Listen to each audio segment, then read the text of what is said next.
Kia ora koutou, ko John Fenaughty toku ingoa. I use he, him pronouns, and I'm from the University of Auckland, and I'm delighted to be here with my colleague Alex to share some more in-depth findings from the Youth 19 study. Hand over to you, Alex, to introduce yourself.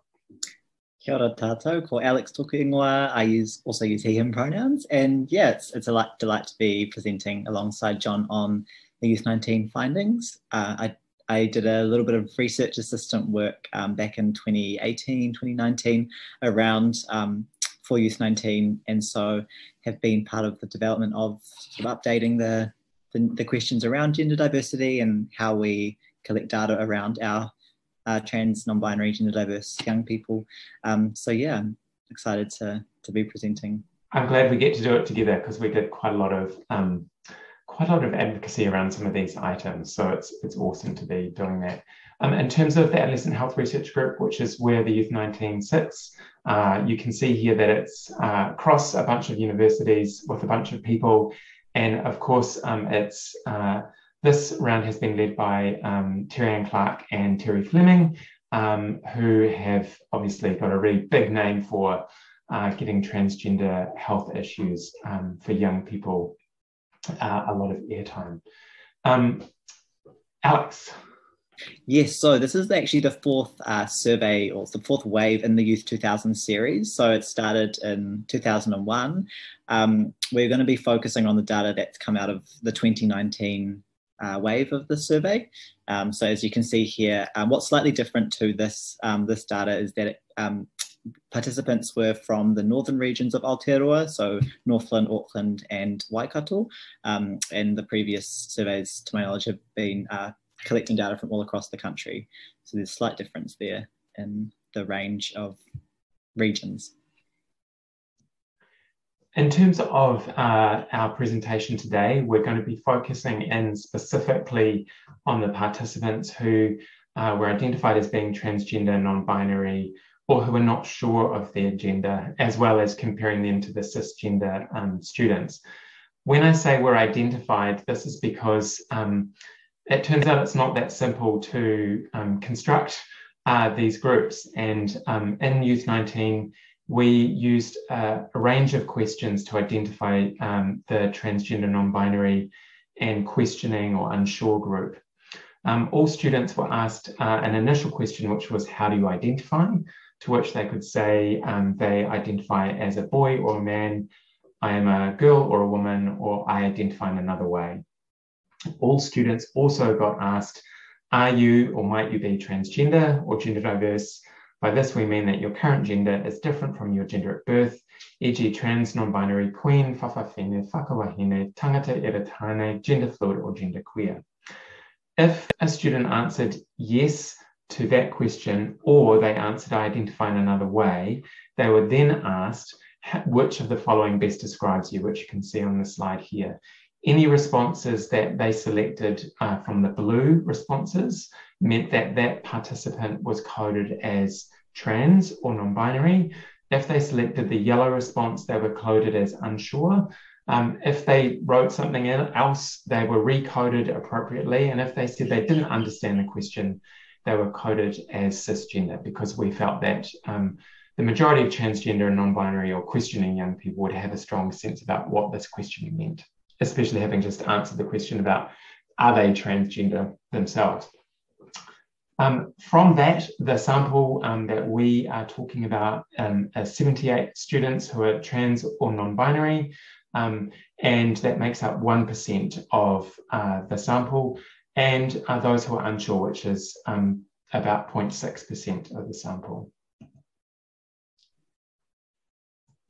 So in terms of their, and we're focusing in specifically on the health section for health questions for this presentation, and there was a subjective question asked about general health. And what we see from that subjective question is that the majority of transgender and non-binary young people and those who are not yet sure of their gender identity say they have good or better health, but we do see a significant inequality compared to the cisgender students. in these slides where there's an asterisk, for instance, here there's an asterisk by the trans and non-binary 73% number. That means that there's a confidence interval, which gives us a sense that how confident we are that 73 is the actual number of percentage of trans and non-binary young people who say that they have general good health. And that has a confidence interval. If that confidence interval doesn't overlap with the cisgender number, then we say that there is a difference, and that is denoted by that asterisk. So this generally is pointing out that, that around a quarter of transgender and non-binary students say they do not have good or better general health. We also looked at that in relation to the WHO5 wellbeing scale, which is widely used. And in this scale, there are a range of ways of calculating wellbeing that start at looking at good, very good to excellent. And each of those, good, very good, and excellent, are included in this graph in the little bars that go from good, very good to excellent. Unfortunately, you can see there from these trends that the proportion of students reporting basically all positive well-being trends in WHO are much greater for cisgender participants compared to those who are unsure or those who are identified as being transgender or non-binary. So in terms of long-term health problems or conditions, so long-term was defined here as 6 months or more. We can see here that both questioning students and trans and non-binary students have a higher percentage of them experience long-term conditions. So this might be things like chronic pain or anxiety or depression, so including mental health. So we can see that there is a significant gap between cisgender and non-cisgender students' experiences of long-term illness or health conditions. And a similar gap here between these groups of students in terms of long-term disabilities as well. So around a quarter of trans and non-binary and questioning students experiencing long-term disability compared to 8% of cisgender students. Long-term pain, again, we can see still a gap between these groups experiencing more long-term pain, and particularly with trans non-binary students, unsure as well. So yeah, just the general trend across those three items are quite similar. Alex and I talked about the fact that there's often a trend like this, and in some places that trend isn't seen, and this is one of those places where that there is a bit of a buck to that trend around physical activity, which young people said was definitely an important part of their life. Obviously, about half as many trans and non-binary participants, and even fewer of those who are not yet sure of their gender, said this compared to those who are cisgender.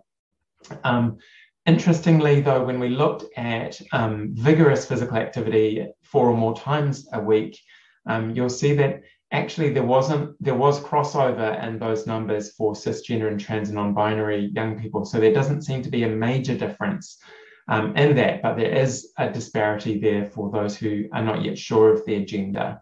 And so more work needs to be done to understand what's going on exactly around those areas. We also explored some of the data around substance use. There's been an overall decline in rates of substance use for young people. Interestingly, there were no obvious differences for transgender and non-binary students in relation to a range of substance use issues. Where there were differences were actually for those who are not yet sure of their gender, who are slightly more likely to have ever drunk alcohol, currently drink alcohol, and to use cigarettes daily. As we know, mental health challenges are a common experience among trans and non-binary people, and these findings really just confirm that. Sadly, there is that quite significant gap again between over half of trans, non-binary and questioning students experiencing both significant depressive symptoms, but also actually feeling depressed for 2 weeks in a row in a more sustained So that's definitely an issue that we need to continue addressing. But that also carries over into what we're seeing in reported self-harm, where rates are at least double that for cisgender participants. And that's carried across also into serious thoughts of suicide. We also see that in relation to those serious thoughts are also seeing a greater proportion of trans and not yet sure of their gender participants making suicidal plans. And then, of course, it doesn't surprise us that significantly more trans and non-binary young people are reporting a suicide attempt in the past year compared to those who are cisgender. So in terms of access to healthcare services, we can see that decline again. So we can say that trans, non-binary and questioning students are less likely to go to their usual family doctor or GP. So we, again, sort of need more understanding of what's going on there, what the reasons behind that maybe not going to accessing healthcare.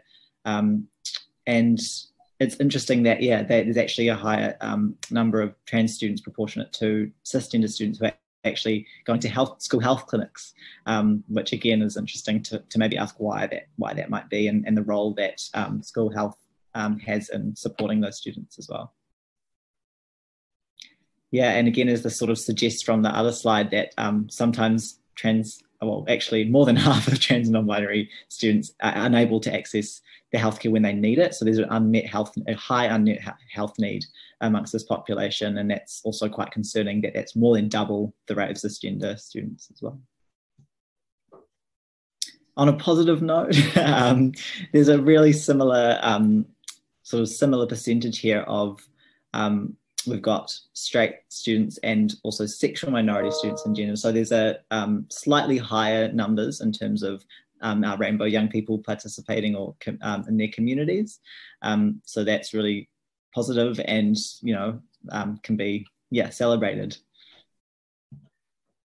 So just quickly, we know time is tight. In terms of, there are some limitations with our data. We don't have a lot of time to go over those, but key thing is it's self-selection and it's likely to underrepresent the amount of significant challenges that we're seeing in this group.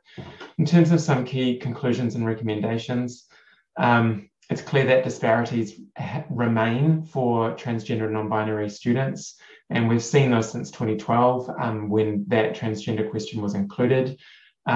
We are seeing those disparities, though not apparent around substance use, which is a positive sign. The other data from the survey shows us that there is significant stigma and discrimination for this group. We see this in relation to bullying, lack of family support, as well as intersectional issues around other forms of discrimination, including racism. Given the entrenched disparities that the Youth 2000 survey series is identifying, and the structural disadvantages that we continue to highlight, it's clear that we need to develop better services to address the health needs for these young people. One obvious way to do that is to upskill family doctors and medical clinics to be more welcoming, because we're seeing that there's currently a significant deficit there, and also opportunities to fund and optimize school-based health services appropriately. There will, of course, be other strategies here, but those are some things that just immediately kind of bounce out of this data. It's also really important that we recognise the altruism that the transgender, non-binary, as well as sexual minority students demonstrate, given that they are facing significant structural challenges. And so what we need to do is ensure that when young people are doing this work, that they're well resourced. And we recognise that activism can be a protective factor. So then it calls for us to think about how can we support young people to do this work safely to really optimise their health and well-being. So that's a quick whirlwind. We look forward to your questions and comments. And if you have any questions, please feel free to email me and Alex and I can get back to you. Ngā mihi.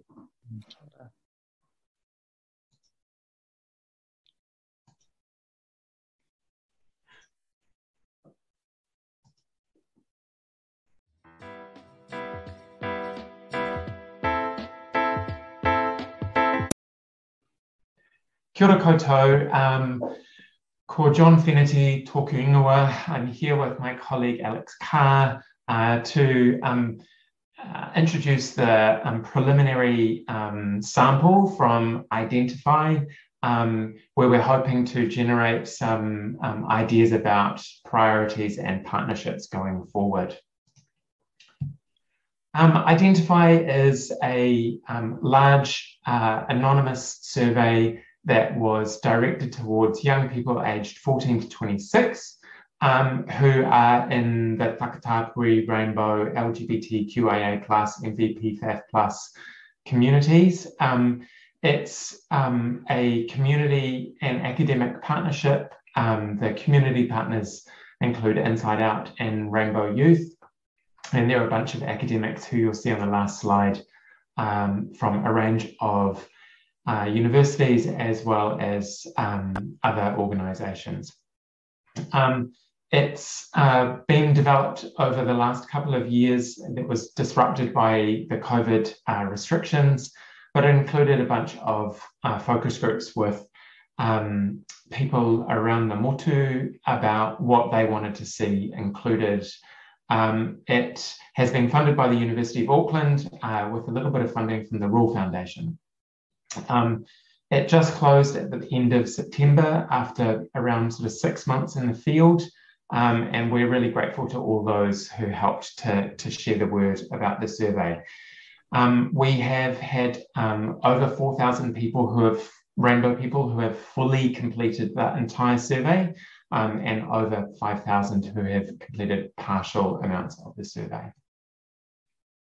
So the survey asked about a lot of different areas. It was really comprehensive, and it had different pathways depending on whether the person was in school or they were in employment or tertiary education. So there were over 300, I think, items in total. So it was pretty huge, but they didn't apply to every participant, of course. So we asked about demographics, used a lot of the census questions for that. For people in school, we asked about things like, what's your curriculum like? How safe and supported do you feel? Any experiences of bullying as well, and also QSA, Queer Straight Alliances, whether they have one. And then the tertiary education sort of mirrored those questions, but applied them to that university, polytech, whare wānanga setting. In employment and unemployment, we asked about things again, like how comfortable and safe do you feel in your work environment? And for people who are seeking work, like what's your experiences like with WINS, for example? We asked about involvement in their communities, so like volunteering, sports, things like that, and also things that they valued as Rainbow young people. We had a health section, and we'd really like to expand on that in the future, but we asked about gender affirming healthcare, access to general healthcare, and also emotional wellbeing as well. And we also asked about suicide and suicidality. We asked about home and living situations, who people live with, their experiences of homelessness, how supported they are by the people they live with. And we also asked about what people's hopes and dreams for the future. And so throughout these sections, we also had a lot of qualitative or open-ended responses, which will be exciting to look into a little more in depth. We also had an allyship pathway. So that was a real safety feature as well for our survey, so that young people who weren't quite comfortable with being out as a Rainbow person could go into the survey as an ally or friend and take the survey either through the allyship pathway or through the Rainbow pathway, but those are sort of two separate groups that we'll be looking at. Oh, sorry, yes. So these are the numbers with the cleaned data as they stand right now. So we had just over half of our total participants who completed the survey were trans, non-binary, and gender diverse in some way. So here's just the breakdown. You can see here, non-binary, really huge sample of non-binary people, which is exciting. And then quite similar numbers of trans men, boys, and trans girls and women. And another gender is again equal. And then, people could choose more than one answer to this. So that's just important to keep in mind.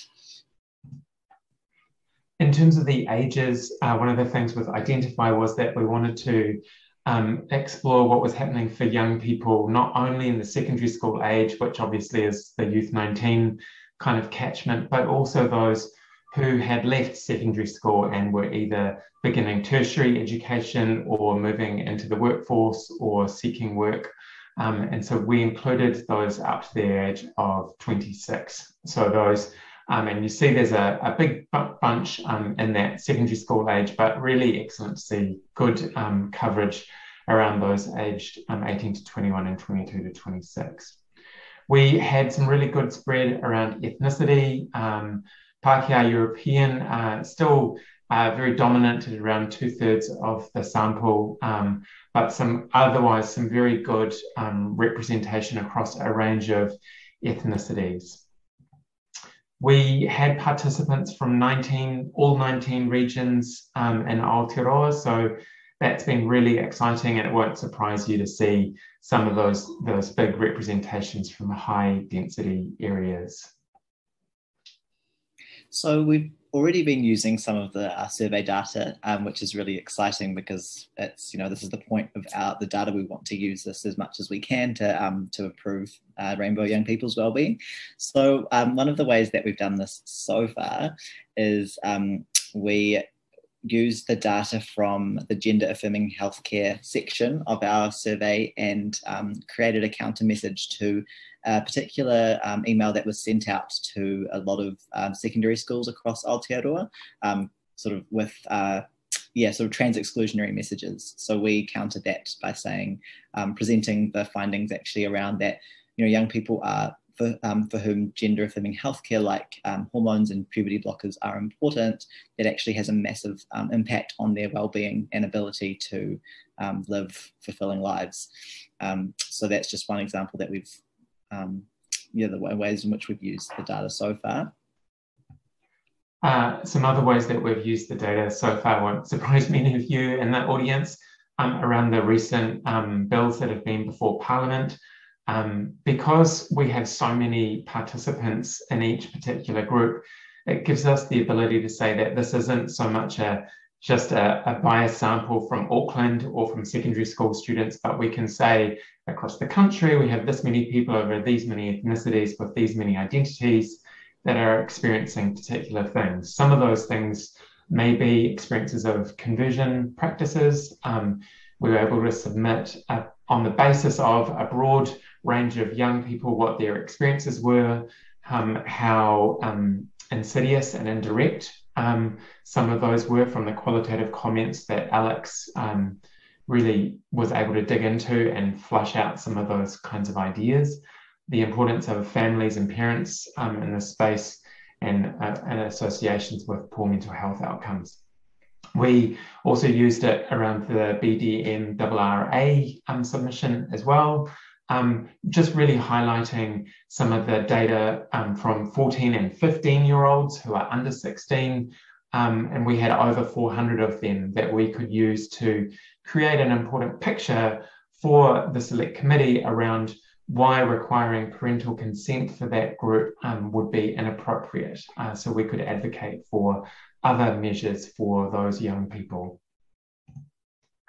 In terms of the next steps, so we are still in the process of data cleaning. We're able to share with you today some of those findings. They literally have only just recently been produced by Kyle Tan, who's been supporting us around some of the data cleaning, but there's still more cleaning to be done. And in the meantime, what we want to do is to get you thinking in advance around what some of the questions are that we could consider exploring with this data set. That would particularly help trans non-binary rainbow young people thrive and be well. Are there any things amongst this rōpū that we're aware of that might give us, that might be particular opportunities or topics that we should prioritize? Are there upcoming opportunities that we have to amplify the voices that we've collected or amplify other actions that people are engaging in to achieve positive change? And who might be interested in helping to analyze the data with us? Are there particular community organizations or volunteer groups that we should be tapping into that you're aware of that might have some way that we can use this? We'll have an alternative strategy for government and industry organisations who have funding that might be useful to develop some kind of partnership model whereby they can support community organisations to get some analysis completed. We really welcome your ideas, so please get in touch with us through identifysurvey@auckland.ac.nz, which will come through to me anyway. And finally, just a huge thank you to the named investigators that are very much a key reason for the success. And once more, a big thank you to all of the young people who participated in the survey, and a big ngā mihi from me. And Alex, I'll let you sign off too. Yeah, absolutely. Just total of that. Thanks to everyone who's been involved, and especially pushing the message out there to get everyone doing the survey. Just one other thing is that the questionnaire is on our website, so you can head over to identifysurvey.nz, and if you want to have a look at all of the items, they're available on there in a massive PDF, but just do a Control F, and hopefully you'll be able to find some of the specific things that you might be interested in looking at further. Kia ora. Kia ora, Alex. Done. Yay!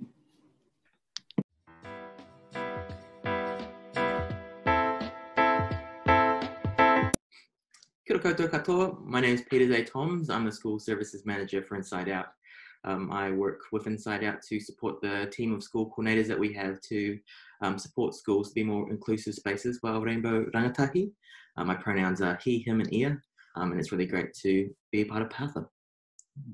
Kia ora tātou, my name's Alex. I use he, him pronouns, and yeah, this is a really awesome opportunity to share a little bit about what InsideOUT is doing at the moment. I've been involved with InsideOUT for a few years now, but I've been mainly working on the latest resource development stuff, so that's something that we'll be touching on quite a lot in this presentation.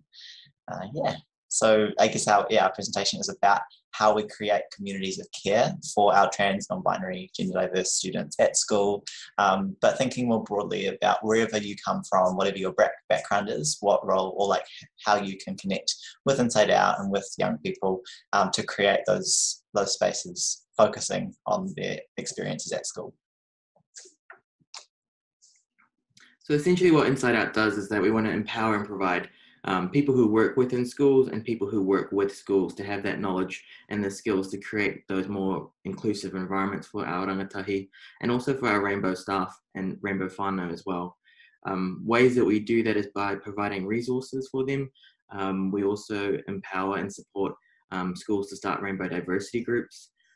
We work with counsellors who maybe, for example, we've seen a lot more counsellors have rainbow young people come out to them, especially at a younger age level. So, and I guess supporting them with sometimes them feeling out of their depths and overwhelmed, and also just helping schools navigate policies and so on and so forth. So there's a whole range of ways that we support schools to create that community of care, and majority of which is really encouraged to be led by those students as well. And we'll talk a bit more about the school coordinators who do that work in those different regions too. So we now have school coordinators basically all across the motu, all across Aotearoa, all the way from Northland down to Southland. The school coordinators do some really fantastic work. I sometimes talk about the school coordinators as being the translators between students and staff. So the people who can help staff and I guess other external organisations sort of figure out what the needs of these students are and how we can make that a possibility and actually make that a reality as well. The school coordinators also work with community groups as well, who may be supporting schools or working with students as well, just to make sure that that information is a little bit more accessible for these students, for these schools, and that can be put into practice within a school space as well.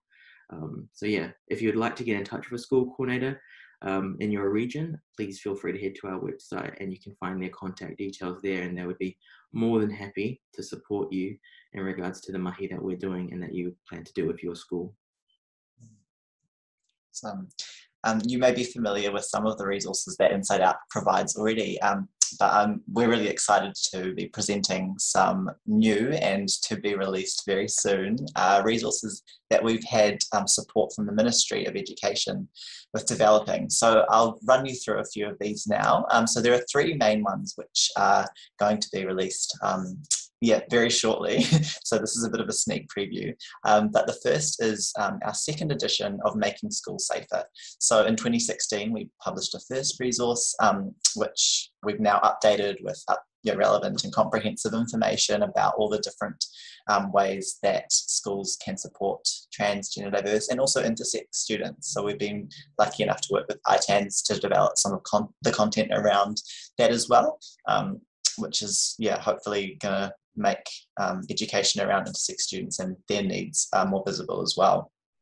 So we cover on different specific areas that are relevant to this population, like gender inclusive facilities, cultural considerations, particularly for Māori, Pacific and Asian students, and ways to make your curriculum more inclusive, and also how to support whānau along the way. So if you are, this is for all school staff and school adjacent staff, working with young people, and will hopefully provide some good information on supporting gender diverse students in particular. Our second resource, which is brand new and we've seen a real growing need for, with schools contacting us about that sort of structural level at school, how to provide, how to create policies and processes that are inclusive of rainbow students and take into account their needs. So this resource is doing that. It's outlining the different, the different areas of school or that you might have policies around, and it's really designed for schools to adapt to whatever stage they're at with their policy development. If they want to review their policies or create new ones, it draws on different frameworks that staff will already be familiar with, like the Teaching Council codes and standards, but also legal frameworks. And it's sort of a adaptable resource for all schools across Aotearoa. Our third resource is a really awesome resource which sort of parallels an existing one we have for students who are starting their rainbow diversity groups or queer straight alliances at school. But this one here is for staff supporting those groups. So again, it covers like all the things that you could think of, all the frequently asked questions, and again, cultural considerations and how to integrate groups within your school community to create that, because one of the most important factors for rainbow young people in their community of care is having that peer support. And so this will just help strengthen that and make schools have those safer spaces within their environments for our rainbow rangatahi. This resource here is sort of separate from and has already been released from our ministry supported resources, but it's called Join This Chariot and it's for Christian schools supporting rainbow students. So again, quite a new resource and really great to have that, that information out there for those schools to bridge that gap that often is there between rainbow and Christian communities. This resource is coming soon, so it's in development at the moment, but it's particularly around preventing and responding to rainbow-focused bullying. It's a workbook, so it's a bit more interactive, and again, for school staff to help them identify rainbow-focused bullying and specific sort of tools and advice on how to address that within schools. So all these resources are designed to help you and people working alongside young people to create that community of care. And I guess the main sort of theme across all of that is to that it takes the whole school and it's not just a single staff member or student group who initiate it. It has to have a more holistic approach. Would you agree, Petazae? Oh, absolutely. There's multiple layers within a school, and it needs to have that overall approach in order for our young people, our rangatahi, to feel supported. And so, we're happy, the school coordinators are happy to work with a school where they're at, but also really to be firm in regards to meeting the students' basic needs in regards to their rights and well-being and safety at school as well. Yeah, and this is sort of the tip of the iceberg of what InsideOUT does as well. So if there are any more resources, we've got them all listed on our website. There's a legal rights resource for students as well, which touches on what you're saying with your rights, Petazae. Like that's important for young people to have that information too. That's just a taster of what's happening at the moment with Inside Out. Ngā mihi nui kia koutou katoa. Thank you very much for listening. Petazae, did you want to add anything? No, thank you so much for listening, and I hope that some of that has been beneficial, and we'll be more than happy to chat about ways, if you work with a school or young people, how we can better support that and make sure that information sharing is, a lot easier and more accessible for whānau who are seeking further support for their rainbow young people.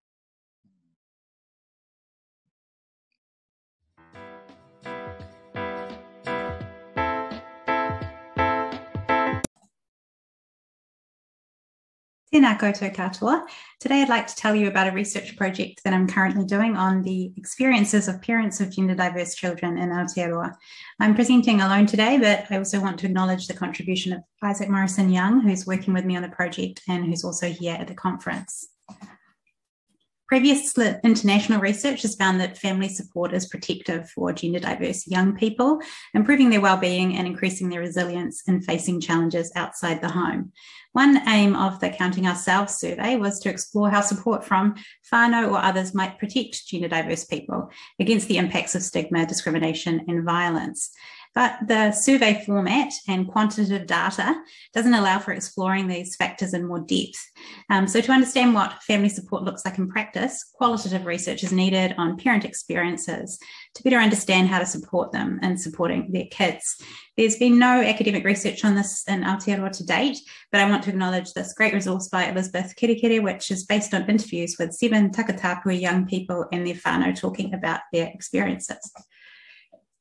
So there's actually been a lot of research on parent experiences internationally. It's in a range of disciplines and uses a range of methods, though mostly interviews, and it's currently booming, as you can see here. I recently surveyed 64 of these research publications from 1996 to the present and found that this research has moved from a pathologizing to an affirming approach. The earlier pathologizing approach is evident in what the researchers report in terms of parent reactions, so exclusively negative reactions and a discourse of parental grief, and also in how the researchers approach the topic themselves, failing to conceive of alternative ways of reacting that don't involve these negative emotions. There's a focus on what I'm calling the parental transition process, an account of parents moving from shock to acceptance via a series of grief phases akin to a grief process. I'm not going to go into this here, but basically this is a restrictive narrative that I believe doesn't reflect the diversity of parent experiences and is fundamentally pathologizing. More recent research takes a depathologizing and affirming approach, relocating the problem from gender diverse kids themselves to a broader society that oppresses them and their whānau. So there's some good work being done in this area now, but there's still limitations in almost all the research to date, but has a marked lack of diversity in participants. They're almost all of it is North American white mothers. So we're definitely not getting a representative picture there. I wanted to do things a bit differently here in Aotearoa. I wanted to move away from this homogenizing script of the parental transition process. I wanted to use different methods to capture different stories, to focus on the positive emotions parents experience alongside the negative. And I wanted to look at parental resilience in the face of adversity rather than just trauma. And I wanted to recruit more diverse participants, particularly Māori participants. So I chose to use the method of reflective drawing, which involves asking parents to draw their experience of parenting a gender diverse child and talk to me about it in an interview. I've used this method for previous topics and I just absolutely love the way it elicits the personal, imaginative, subjective and emotional aspects of participants' experiences and allows them to lead with their own story. The analysis that we're using takes a broadly Foucauldian approach, focusing on dominant social discourses about gender diversity that parents encounter and their personal discourses that they adopt in response. The analysis then focuses both on the visual discourses in the drawings and the verbal discourses that emerge in the interviews, especially where they connect. So less emphasis on answers to specific questions and more on the discourses that emerge across the interviews. I recruited parents from the online support group New Zealand Parents and Guardians of Transgender and Gender Diverse Children, of which I'm a member. There are 15 people in and around Wellington who agreed to take part. And as in most previous research, these are parents who are affirming their kids and their gender, which is obviously a subgroup of parents and doesn't reflect the full range of experiences. But I still think it's important to focus on affirming parents to, as one particular group that it's important to look at to kind of see what's happening in terms of success stories maybe in this area. And also there's the fact that people's views obviously change over time, and there's still a range of views within this group. The support group is mainly comprised of Pākehā mothers, and this was reflected in those who signed up, so I had to make an extra effort to contact some fathers and some Māori participants, and this was the resulting mix of participants on the slide here. I interviewed them at home and a few on Zoom during lockdown. They got a $40 voucher as thanks, and the interviews went for about 90 minutes. Had a lot to say. I'm a cisgender parent of a gender diverse child, and my main reason for becoming involved in trans health research is that I care about the kids, but I didn't feel like I was the right person to undertake research directly with trans kids. So I focused on my personal in-group parents to indirectly find out about how to support the kids via supporting the parents. But then I was lucky to find a trans research assistant, Isaac, who agreed to transcribe the interviews and contribute insights on the data from their perspective. And this really became quite transformational for the project, as we've been able to draw on our lived experience as a parent of a current trans child and as a former trans child and current trans adult, which has been very enriching, and I really can't imagine doing it otherwise now.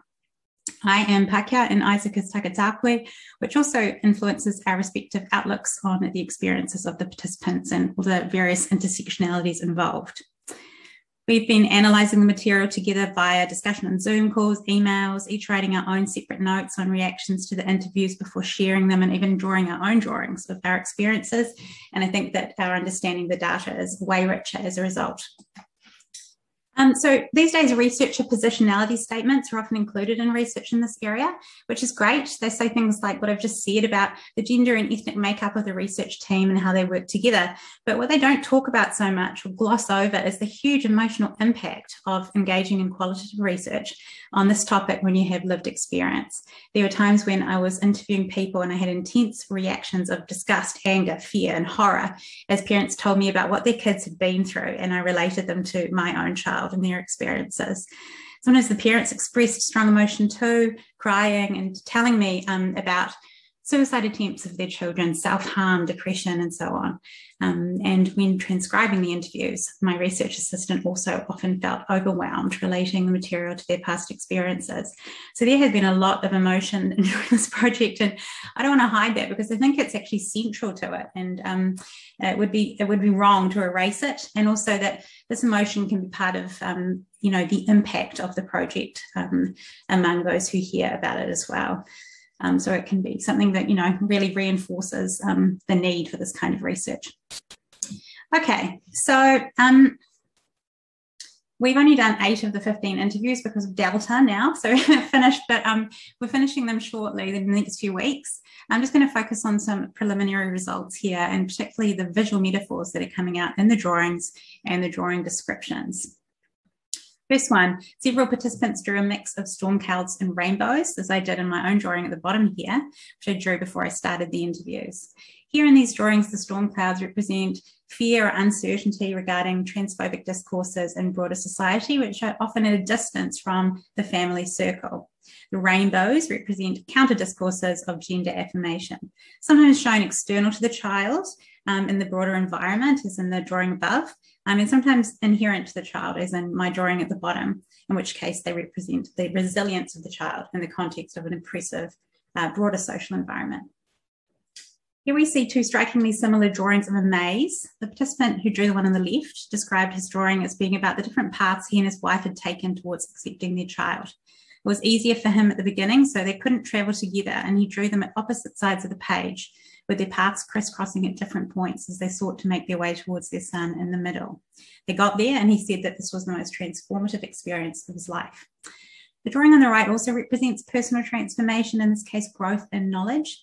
The participant drew herself moving in concentric circles proceeding outward rather than inward, as she found her way towards understanding her child's experience.